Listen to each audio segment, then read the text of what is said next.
semakin memanas, semakin meruncing. Itulah sepertinya yang terjadi di antara kubu PDIP dengan Demokrat.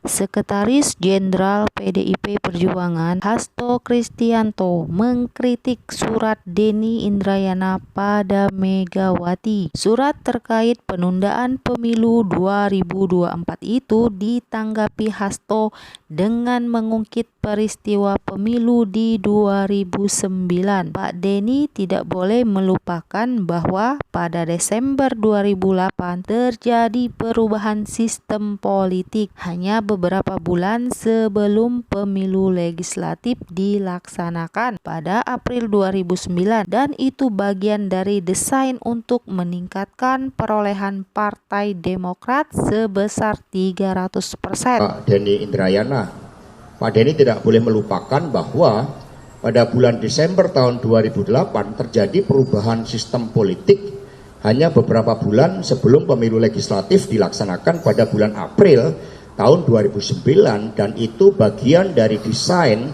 untuk meningkatkan perolehan Partai Demokrat sebesar 300%. Ini yang membedakan.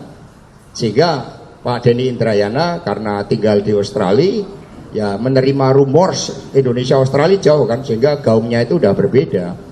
Nah, tapi kalau beliau berkaca, harusnya Pak Denny Indrayana membuat surat terbuka menjelaskan tentang berbagai manuver kekuasaan sehingga Partai Demokrat bisa naik 300%. Itu kalau ingin membangun demokrasi Indonesia yang sehat agar berbagai manipulasi DPT itu tidak terjadi lagi. Kalau tidak percaya silahkan datang di Pacitan, silahkan datang di Ponorogo, di mana DPT-nya memang dimanipulasi sehingga perolehan suaranya meningkat drastis di basis partai tersebut. Ini kalau Pak Denny Indrayana mau mendudukkan diri sebagai sosok pemikir yang betul-betul berpikir bagi kemajuan Indonesia Raya, berpikir di dalam meningkatkan kualitas demokrasi di Indonesia.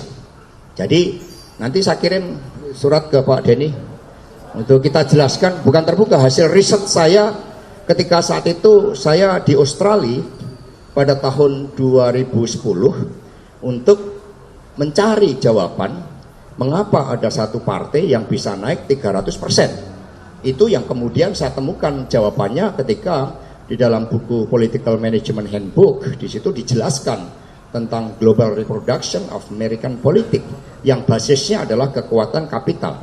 Basisnya ada yang menggunakan populisme, ada yang menggunakan dana yang tujuannya populis tetapi untuk mendongkrak elektoral.